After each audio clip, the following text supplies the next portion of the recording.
प्यारे बच्चों, आप सभी का हमारे चैनल पे बहुत बहुत स्वागत है। जितने भी विद्यार्थी 2025 बोर्ड परीक्षा में हिंदी का पेपर देने वाले हैं उनके लिए हिंदी का एक मोस्ट इंपोर्टेंट टॉपिक लेकर के आ चुका हूं। और बच्चों, आज के इस वीडियो के माध्यम से मैं आप सभी को निबंध लेखन बताने वाला हूं।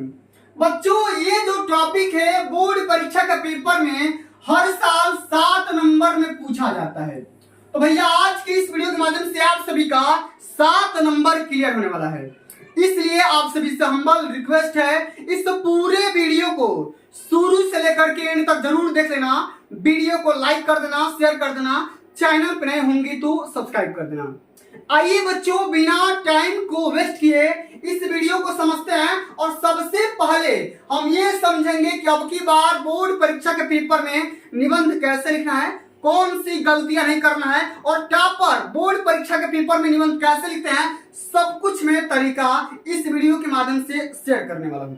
तो भैया, थोड़ा सा कमर कस लो और वीडियो को ध्यान से देखना। और जो मैं तरीका बताऊंगा सारे तरीकों को जाकर के बोर्ड पेपर में अप्लाई कर देना, पूरा नंबर मिलेगा, इस बात की पूरी गारंटी है।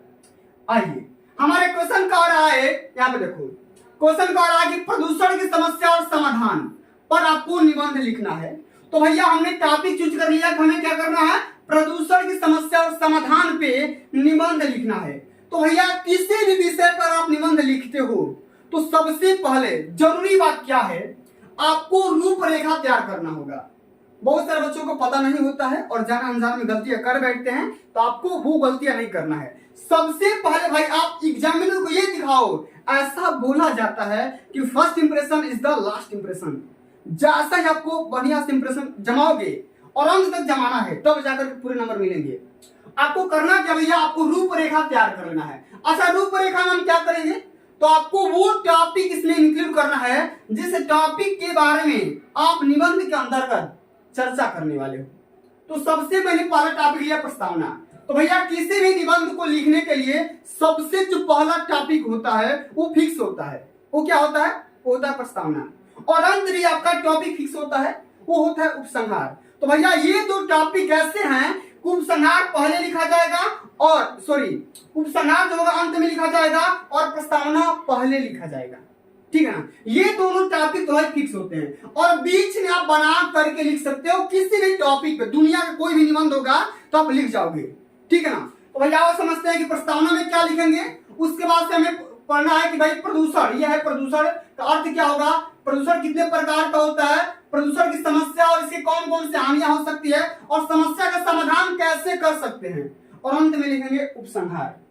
तो भैया, इतने टॉपिक के बारे में हम चर्चा करने वाले हैं। थोड़ा सा वीडियो लंबा बनेगा लेकिन आपको डिटेल में जानकारी दूंगा।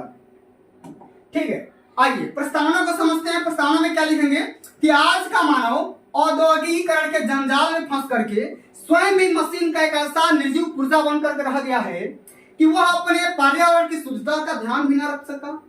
अब एक और नई समस्या उत्पन्न हो गई है, वह है प्रदूषण की समस्या। भैया, हमने तो कई सारी समस्याएं पैदा कर ही दिया है इंसान ने, लेकिन एक और भी समस्या है, वो क्या है, प्रदूषण की समस्या। यानी कि इन्वायरमेंट को हम लोग गंदा कर रहे हैं।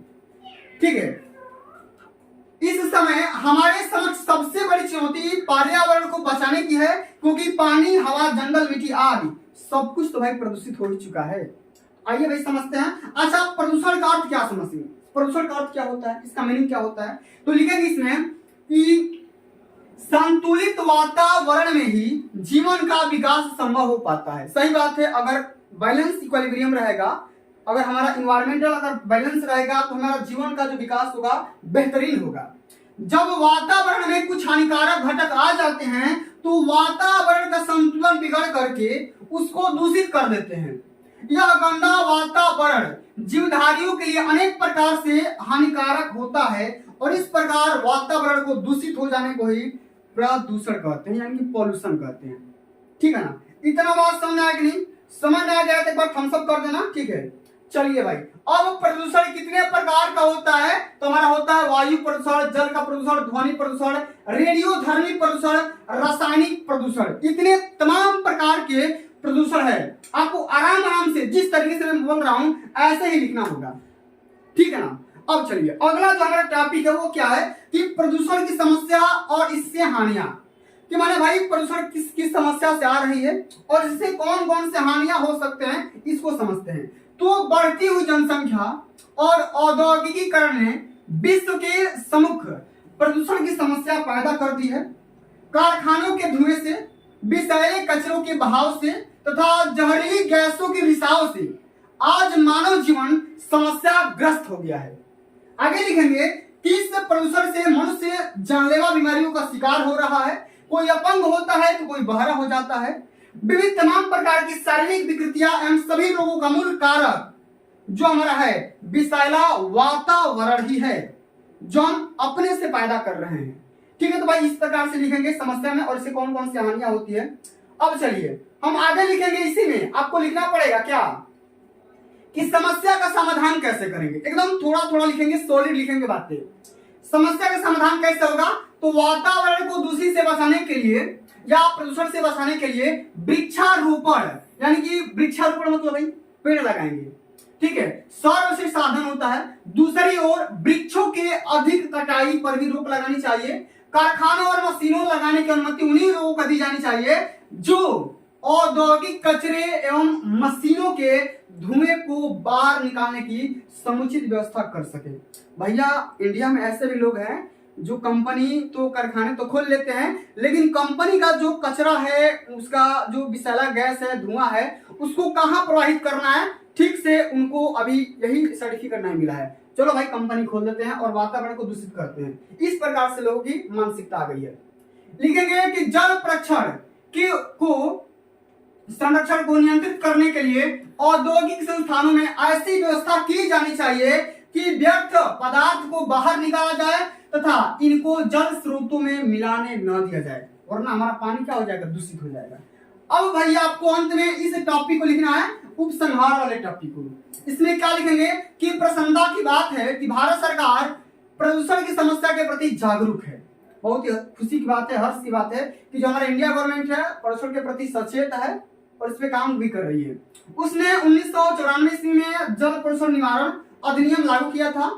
न्यायालय के द्वारा प्रदूषण फैलाने वाले उद्योगों को महानगरों से बाहर ले जाने के आदेश दिए गए हैं एवं वृक्षारोपण एवं उपरोक्त बातों का पालन करके हम प्रदूषण के दुष्परिणामों से बच सकेंगे और आने वाली पीढ़ी को भी इनकी काली छाया से बचाने में समर्थ हो सकेंगे। तो प्यारे साथियों, आप सभी को ये आइडिया अपनाना है और इसी आइडिया के साथ पेपर में धुआं धुआं कर देना है। ठीक है ना। तो भैया अगर आप ये आइडिया अपनाओगे तो इसलिए बात है पेपर में अच्छा नंबर स्कोर करोगे। इसी प्रकार से आप सभी को किसी भी टॉपिक पे, दुनिया का कोई भी टॉपिक हो, सबसे पहले रूपरेखा तैयार करो। रूपरेखा में प्रस्तावना पहले होना चाहिए, उपसंहार अंत में होना चाहिए। बीच वाले टॉपिक नहीं भी आ रहा तो बना करके लिख दो और तमाम प्रकार के टॉपिक लिख दोगे तो भैया नंबर मिल जाएंगे, पूरा नंबर मिलेगा, एक भी नंबर ना कटेगा। तो प्यारे भाई आज के लिए बस इतना ही। अगर ये वीडियो आप सभी को अच्छी लगी होगी, हेल्पफुल लगी होगी तो वीडियो को लाइक कर देना, शेयर कर देना, चैनल पर नए होंगे तो सब्सक्राइब कर देना। जल्द मिलते हैं अगली वीडियो में, तब तक के लिए जय हिंद, जय भारत, वंदे मातरम।